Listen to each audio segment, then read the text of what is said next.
Chapter 192। Sorry friend, अभी बहुत ही ज़्यादा पर्सनल इश्यू में बिजी हूँ, इसलिए इसका और बेरहम क्वीन का एपिसोड अपलोड नहीं कर पा रही हूँ। वहीं उसको काम करते देख शिवाय तुरंत बेड को समेटता है और फिर वह भी लैपटॉप लेकर काम करने लगता है। लेकिन बार बार उसका ध्यान आरवी के ऊपर जा रहा था, क्योंकि उसके दिमाग में अभी भी चल रहा था कि रायजादा मेंशन में मिस्टर रायजादा और मिसेज रायजादा भी होगी, जो कि आरवी को चैन की सांस नहीं लेने देंगे। तभी उसके कानों में आरवी की आवाज गई, तुम तो कंपनी जाने वाले थे, तो फिर यहाँ पर क्यों बैठे हो? तुम तो कंपनी जाने वाले थे, फिर यहाँ पर क्या कर रहे हो?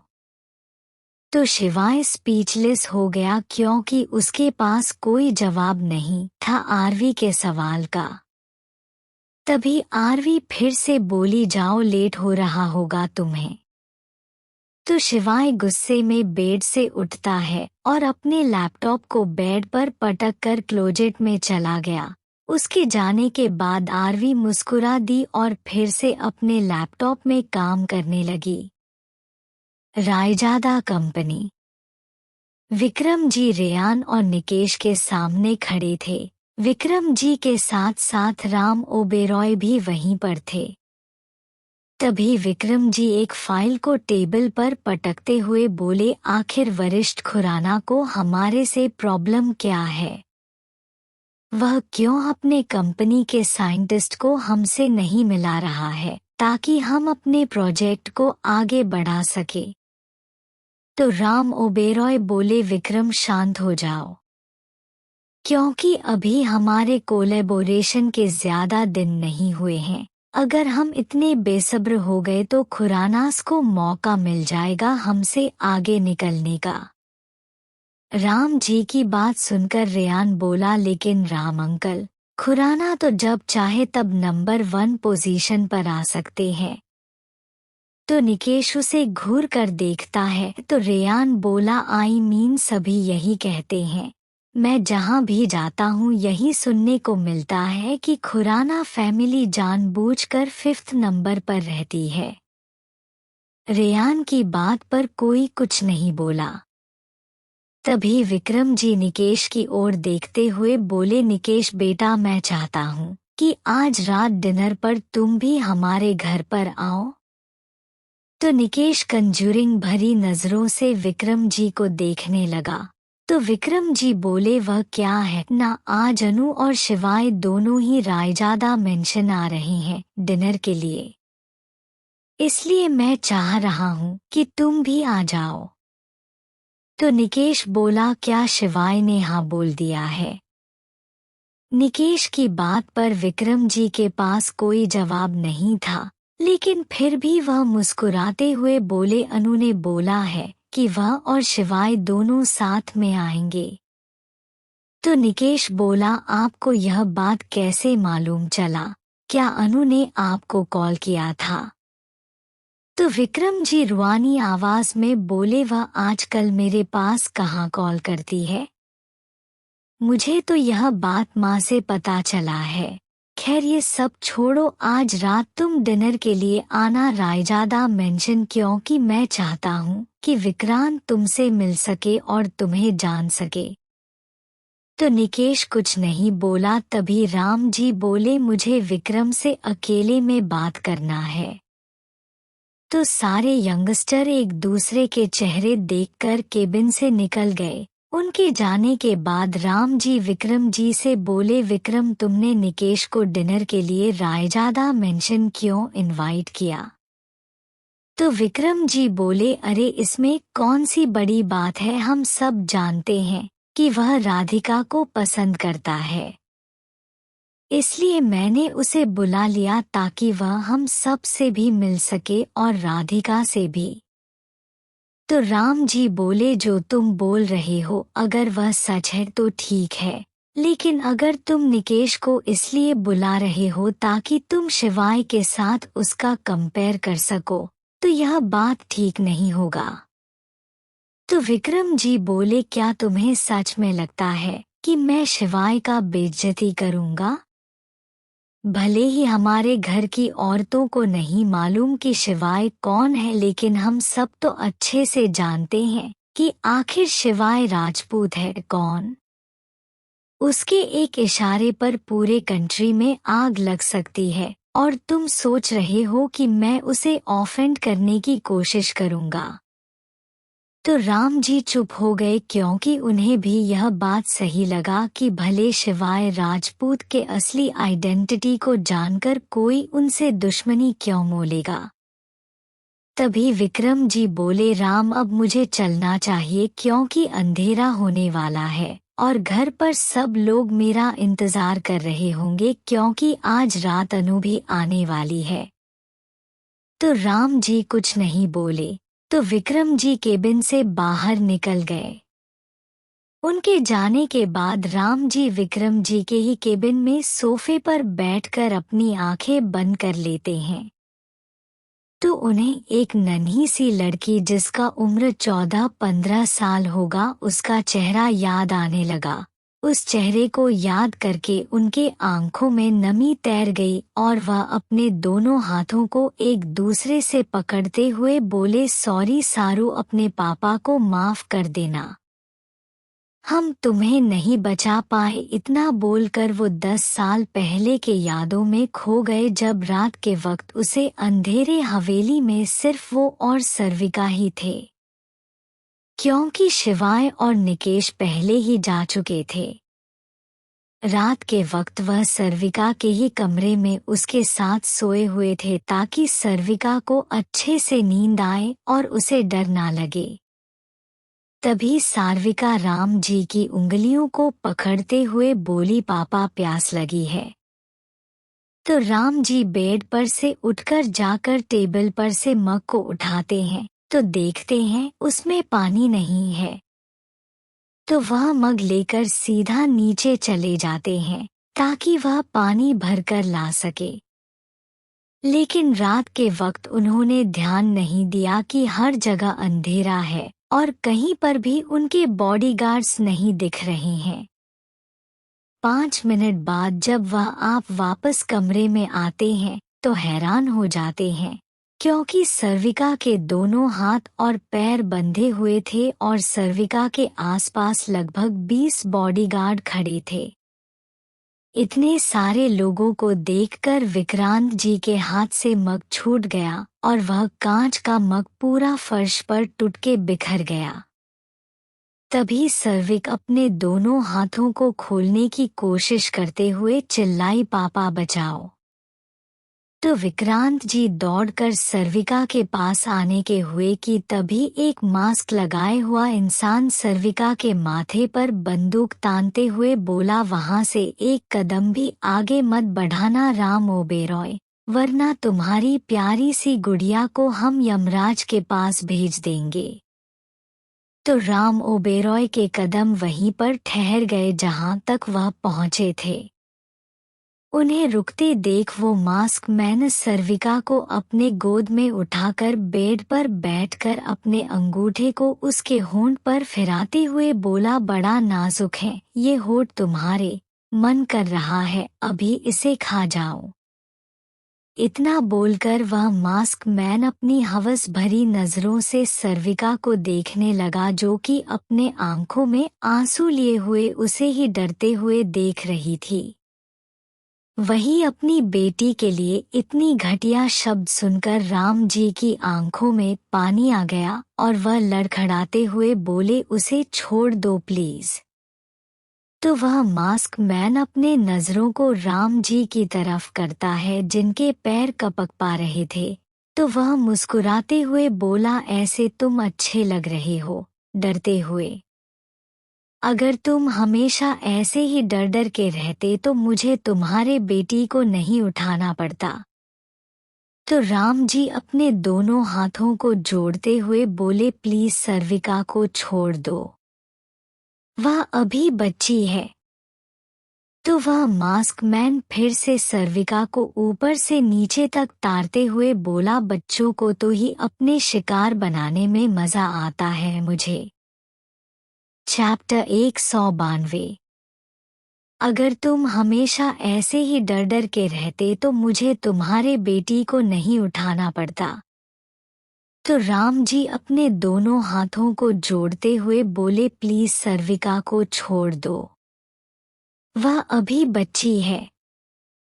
तो वह मास्क मैन सर्विका को ऊपर से नीचे तक तारते हुए बोला, बच्चों को ही तो अपना शिकार बनाने में मजा आता है मुझे। तो राम जी गुस्से में अपने कदम को आगे बढ़ाकर एकदम से उस मास्क मैन के कॉलर को पकड़कर खींचते हुए बोले, कुत्ते तू कितना कामिना इंसान है, क्या तेरे अंदर दिल नहीं है। वही अपने कॉलर पर राम जी के हाथ को देखकर वह मास्क मैन बहुत ज्यादा गुस्से में आ गया और एकदम से अपने एक हाथ से सर्विका के गाल पर थप्पड़ मारता है, जिसके कारण सर्विका जोर जोर से रोने लगी, आह पापा बचाओ। तो राम जी उसके कॉलर को और जोर से खींचते हुए बोले, छोड़ मेरी बेटी को, नहीं तो जान से मार दूंगा। इतना बोलकर वह अपने हाथ को उसके कॉलर से हटाकर उसके गोद से सर्विका को छीनने लगे। तभी वह मास्क मैंने अपने पास में खड़े एक बॉडीगार्ड को इशारा करता है, तो वह बॉडीगार्ड सीधा सर्विका के माथे पर गन रखकर बोला, 5 सेकंड के अंदर अगर तुम इस बच्ची से 10 कदम की दूरी पर नहीं खड़े हुए तो इस बच्ची को अभी इसी वक्त शूट कर दूंगा। उस बॉडीगार्ड की आवाज सुनकर राम जी तुरंत सर्विका से थोड़े दूर पर जाकर खड़े हो गए। तो वो मास्क मैन बोला, गलती कर दिया तूने मेरे कॉलर को छूकर राम ओबेरॉय, जिसकी सजा तुम्हें नहीं तुम्हारी बेटी को भुगतना पड़ेगा। इतना बोलकर वो अपने होंठ को सर्विक के गर्दन पर रखकर उसके गर्दन को काटने लगा, जिसके कारण सर्विका अपने बंधे हुए हाथ पैर को मारते हुए बोली, छोड़ो, दर्द हो रहा है, पापा प्लीज बचाओ। इतना सब बोलते बोलते वह जोर जोर से रोने लगी, क्योंकि वह मास्क मैन उसके गर्दन को बहुत ही बुरी तरह काट रहा था।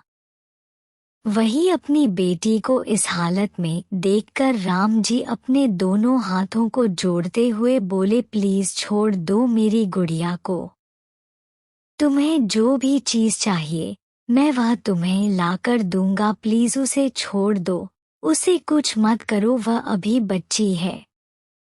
तो वो मास्क मैन जोर से सारिका के गर्दन को काटता है, जिसके कारण कमरे में सारिका की चीख गूंज गई।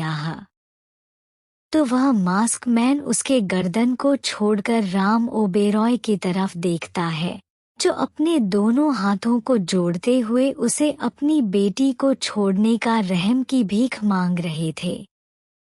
तो वह मुस्कुराते हुए बोला, चल अपने घुटनों पर बैठकर मुझसे माफी मांग, शायद मैं तेरी बेटी को छोड़ दूं। तो रामू ओबरॉय एक नज़र अपने बेटी को देखते हैं, जो कि बुरी तरह रो रही थी, और तुरंत अपने घुटनों पर बैठकर अपने दोनों हाथों को जोड़कर अपने सर को नीचे झुकाकर बोले, प्लीज छोड़ दो मेरी बेटी को, अगर मेरे से कोई भी गलती हुई है तो उसकी सजा मुझे दो, और तुम जो चीज चाहते हो वह मुझसे ले सकते हो, लेकिन मेरी सर्विका को छोड़ दो। तो वो मास्क मैन जोर जोर से हंसते हुए बोला, हा हा हा, तुम्हारे सर को इस तरह नीचे झुकते हुए देखकर बहुत मजा आ रहा है। चल अब घुटने पर ही बैठकर मेरे पैर पर आकर अपनी नाक को रगड़। तो ना चाहते हुए भी राम जी अपने घुटनों के बल ही चलते हुए आगे बढ़े। घुटनों के बल चलने से उनका दोनों घुटना फर्श से रगड़ रहा था, जिसके कारण उनका घुटने छील रहा था, लेकिन उन्हें कोई फर्क नहीं पड़ रहा था। उन्हें बस अपनी रोती हुई सर्विका दिखाई दे रही थी, जिसे वह जल्दी से जल्दी अपने गोदी में महफूज चाहते थे। इसलिए वह तुरंत अपने घुटनों के बल चलकर उस मास्क मैन के पैर के पास आकर बोले, अगर मैं अपना नाक रगड़ूंगा तो क्या तुम मेरी बेटी को छोड़ दोगे? तो वो मास्क मैन हंसते हुए बोला, बिल्कुल छोड़ दूंगा, आखिर तुम्हारी बेटी इतनी सुंदर और इतनी प्यारी है, भला मैं इसे क्यों टॉर्चर करूंगा? उसकी बात सुनकर राम ओबेरॉय तुरंत अपने सर को नीचे ले जाकर अपने नाक को उसके पैरों पर रखकर रगड़ने लगे, जिसे देखकर कमरे में खड़े बॉडीगार्ड जोर जोर से हंसते हुए बोले, इंडिया का इतना बड़ा बिजनेसमैन राम ओबेरॉय देखो हमारे बॉस के सामने अपना नाक रगड़ रहा है। तो दूसरा बोला, वैसे मैंने सोचा नहीं था कि यह इतनी जल्दी हार मान लेगा। मुझे लगा था ये अपनी बेटी का कुर्बानी दे देगा, लेकिन कभी अपना नाक नहीं रगड़ेगा। मुझे लगा था ये अपनी बेटी का कुर्बानी दे देगा, लेकिन कभी अपना नाक नहीं रगड़ेगा। वही सर्विका जब अपने पापा को उस मास्क मैन के सामने नाक रगड़ते हुए देखती हैं, तो उसके आंखों से आंसू पानी की तरह बहने लगा और वहां हांफते हुए बोली, प्लीज पापा उठ जाओ। ज्यादा से ज्यादा क्या होगा, मैं मर ही जाऊंगी ना, लेकिन मैं आपको इस हालत में नहीं देख सकती, प्लीज पापा उठ जाओ। वही राम ओबेरॉय के कानों में सर्विका की बात तो जा ही नहीं रहा था, क्योंकि उनके कानों में सिर्फ यही बात सुनाई दे रहा था कि अगर वह अपना नाक रगड़ेंगे तो ये मास्क मैन उनकी बेटी को छोड़ देगा। इसलिए वह अपने आंखों से आंसू को कंट्रोल करके और तेजी से अपने नाक को उसके पैरों में रगड़ने लगे। 20 मिनट बाद वह मास्क मैन बोला, चल उठ, अब बहुत रगड़ लिया अपना नाक। तो राम जी तुरंत अपने चेहरे को उठाते हैं, तो वह मास्कमान मुस्कुरा दिया, क्योंकि राम जी के नाक घिस घिस कर पूरा लाल हो चुका था और वो बहुत ही अजीब लग रहे थे और उनके आंखों से आंसू भी बह रहा था, जो उनके बेबसी को साफ साफ बता रहा था। तभी राम जी अपने दोनों हाथों को जोड़ते हुए बोले, प्लीज अब मेरी बेटी को मुझे दे दो। इतना बोलकर वह अपनी बेटी को अपने गोद में लेते। उससे पहले ही वह मास्क मैन एक लात उन्हें मारता है, जिनके कारण राम जी पीछे की तरफ गिर गए।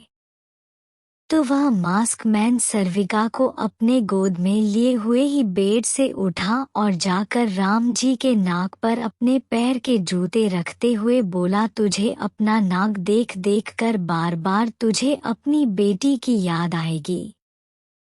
ले जा रहा हूँ इसे अपने कैद में रखने के लिए, ताकि तुझे याद रह सके कि हमारे कामों में दखल अंदाज करने का नतीजा क्या होता है। इतना बोलकर वह अपने पैर को उनके नाक पर से हटाता है, तो राम जी अपने दोनों हाथों से उसके पैर को पकड़ते हुए बोले, नहीं, मैं तुझे अपनी बेटी को नहीं ले जाने दूंगा। इतना बोलकर वह और जोर से उसके दोनों पैरों को पकड़ लेते हैं। चैप्टर 194। इतना बोलकर वह अपने पैर को उनके नाक पर से हटाता है, तो राम जी अपने दोनों हाथों से उसके पैर को पकड़ते हुए बोले, नहीं, मैं तुझे अपनी बेटी को नहीं ले जाने दूंगा। इतना बोलकर वह और जोर से उसके दोनों पैरों को पकड़ लेते हैं। तभी सर्विका रोते हुए बोली, पापा प्लीज रो मत। तो वो मास्क मैन सर्विका के बालों को खींचते हुए बोला, अपने आप के आंसू पर रोना आ रहा है। खैर, आज भर अपने बाप के लिए रो ले, उसके बाद से तुझे अपने लिए रोना होगा। तो सर्विका अपने बालों को छुड़ाने की कोशिश करते हुए जोर से चिल्लाई, guards guards where are you? देखो पापा को उठाओ सब।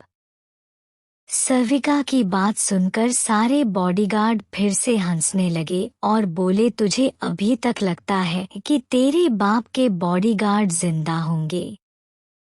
अरे एक बार अपने बाप को देख, जो कि पहले ही जान चुका है कि उसके सारे बॉडीगार्ड मर गए हैं। क्योंकि अगर उसके बॉडीगार्ड जिंदा होते तो हम यहाँ पर नहीं होते। तभी वह मास्क मैन अपने बॉडीगार्ड से बोला, राम ओबेरॉय को पकड़कर अच्छे से बेड पर सुलाओ। तो 5 बॉडीगार्ड्स मिलकर राम ओबेरॉय को उठाते हैं और ले जाकर बेड पर लिटाते हैं। तो राम जी अपने पैर को बॉडीगार्ड से छुड़ाने की कोशिश करते हुए बोले, छोड़ो मेरी बच्ची को, कहाँ ले जा रहे हो तुम सब उसे? तभी वह मास्क मैन धीरे से अपने पॉकेट से एक इंजेक्शन निकालता है और उसमें मेडिसिन भरकर सीधा राम जी के हाथों में इंजेक्शन लगा देता है और फिर बोलता है, कल तुझे तेरा अवकात पता चलेगा, जब तेरे अपने ही तुझ पर सवाल उठाएंगे कि तेरी बेटी इसलिए किडनैप हुई क्योंकि तू हाई डोज नशे में था। वही इंजेक्शन उनके हाथ में लगते ही राम जी की आंखें धीरे धीरे बंद होने लगा। वही अपने पापा की हालत देखकर सर्विका अपने हाथों को पटकते हुए बोली, क्या किया तुमने मेरे पापा के साथ? उन्हें अभी नींद से उठाओ। तो मास्क मैन गुस्से में उसके दोनों गालों को दबाते हुए बोला, अपना मुंह बंद रख वरना अभी अपने जिस्म की गर्मी मिटा लूंगा, तेरे नन्हे शरीर को अपने भारी शरीर के नीचे दबाकर। तो सर्विका डर के मारे कस के अपने दोनों हाथों को मुंह पर रख लेती हैं ताकि उसके साथ यह जानवर कुछ गलत ना करे, लेकिन उसके आंखों से आंसू झर-झर बह रहा था। वही उसे चुप होते देख वह मांस कमान अपने एक आदमी से बोला, हम सब सीक्रेट प्लेस से जाएंगे जहां से आए थे, जिस जगह के बारे में सिर्फ राम ओबेरॉय के कुछ खास लोगों को पता है। इतना बोलकर वह कमरे से बाहर निकल गया। राम ओबराय 10 साल पहले की बात सोच कर भावुक हो गए और उनके आंखों से आंसू टपकने लगा। तभी एक झटके से एक स्टाफ अंदर आया और बोला, सर रात हो चुका है, आपको ओबेरॉय मेंशन जाना था। उस स्टाफ की बात सुनकर राम जी एकदम से अपनी आंखें खोल देते हैं, जो कि पूरी तरह लाल था। वही उनके लाल आंखों को देखकर वह स्टाफ डर गया। तभी राम ओबेरॉय सोफे से खड़ा होते हुए बोले, क्या तुम्हारी कोई बेटी है? तो वह स्टाफ, जिसका उम्र करीब 50 साल होगा, वह बोला, एस सर हैं। तो राम जी बोले, उसे हमेशा संभाल के रखना और हो सके तो उसे मार्शल आर्ट की ट्रेनिंग देना। इतना बोलकर वो उस केबिन से निकल गए। उनके जाने के बाद वह स्टाफ अभी भी हैरानी से वहीं पर खड़ा था, क्योंकि उसे कुछ समझ में नहीं आया था कि राम ओबेरॉय ने उससे यह बात क्यों बोली। रात के वक्त रायजादा मेंशन। डाइनिंग टेबल पर पूरी रायजादा फैमिली बैठी हुई थी और साथ साथ विक्रांत खुराना भी। तभी रायजादा दादी बोली, ये अनु कहाँ रह गई? रायजादा दादी की बात पर विक्रांत जी के बगल में बैठा अनुज जी से अंजलि जी जबरदस्ती विक्रांत जी के पीछे लगाई थी ताकि वह विक्रांत जी की सारी खबर उन्हें दे सके। वह अपने मन में बोला, ये ओल्ड रायजादा बार बार अनु अनु क्यों कह रही है? जब से आया हूँ तब से अनु और आरवी नाम सुनकर पक गया हूँ। आखिर मैं भी तो जानूं यह अनु है कौन, और आखिर इस लड़की में खास बात क्या है कि मेरे बॉस उसे देखने के लिए यहाँ पर आ गए। इतना बोलकर वह विक्रांत जी की तरफ देखने लगा, जो कि अपने सर को नीचे झुकाए हुए ग्रीन वेजिटेबल को देख रहे थे। तभी सबको किसी के कदमों की आहट महसूस हुआ तो रायजादा दादी फूले नहीं समाई और वह तुरंत आगे बढ़कर बोली, आखिर आई ही गई अनु। लेकिन इससे आगे वह कुछ बोलती उससे पहले ही उन्होंने निकेश को देख लिया और बोली, आप यहाँ पर। तो विक्रम जी चेयर से खड़ा होते हुए बोले, आओ निकेश बेटा बैठो। इतना बोलकर वो अपने बगल में निकेश को बैठा लेते हैं। वही जब राधिका देखती है कि निकेश उसके डैड के बगल में बैठा है तो वह बहुत खुश हो जाती है, क्योंकि निकेश कोई आम इंसान नहीं था। और अगर वह उसके डैड के साथ बैठा है इसका मतलब उसका और उसके डैड दोनों का रिश्ता बहुत स्ट्रॉन्ग है। तभी निकेश ने रायजादा दादी को देखा जो इधर से उधर टहल रही थी, तो वह बोला, दादी आप इतनी परेशान क्यों लग रही है? आप बैठ जाइए, अगर उसे आना होगा तो वह आ ही जाएगी। तो रायजादा दादी मुस्कुराते हुए बोली, निकेश बेटा मैं ठीक हूँ। तभी एक बार फिर से किसी के कदमों की आवाज आई, तो इस बार रायजादा दादी एक्साइटेड नहीं हुई क्योंकि उन्हें लगा फिर से कोई और आया होगा। तभी वह शख्स रायजादा दादी के सामने आया तो रायजादा दादी की आंखें चमक गई और वह तुरंत चिल्लाते हुए बोली, अनु आप आ गई। वही उसे चिल्लाता देख सारे लोग आरवी को देखने लगे जिसने अभी वाइट क्रॉप टॉप और जीन्स पहना हुआ था और उसके कानों में ईयरबग लगा हुआ था जिसमें वह सॉन्ग सुन रही थी।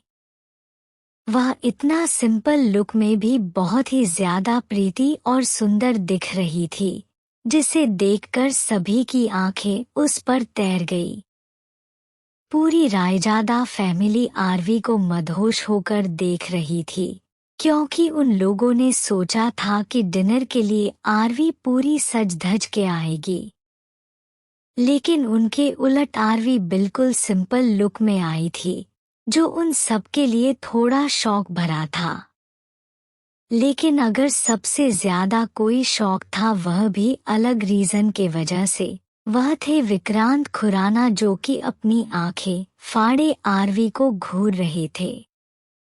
हुआ ये कि जैसे ही रायजादा दादी चिल्लाई, अनु आप आ गई, तो विक्रांत जी अपने सर को एकदम से अपने ग्रीन वेजिटेबल से उठाकर आरवी की ओर देखते हैं और शोक में चले जाते हैं। वही जब राधिका देखती है कि उसका पूरा फैमिली आरवी को देख रहा है तो उसके दोनों हाथों की मुठ्ठियां कस के भींच जाती है और वह अपने सर को नीचे झुका लेती है। वही आरवी जब देखती है कि पूरी फैमिली उसे ही तार तार कर देख रही है जैसे वह कोई नमूना हो, तो वह अपना मुंह खोलते हुए बोली, ओ हेलो, मैं पहली बार यहाँ नहीं आई कि आप लोग मुझे इस तरह आंखें फाड़े देख रहे हो। तभी उसका ध्यान एकदम से विक्रांत जी पर गया जो कि अपनी आंखें बड़ी बड़ी करके और शोक में होकर आरवी को ही देख रहे थे। उन्हें देखकर वह जोर से चिल्लाई, मेरे फ्रेंड के बॉयफ्रेंड के पिताजी आप यहाँ।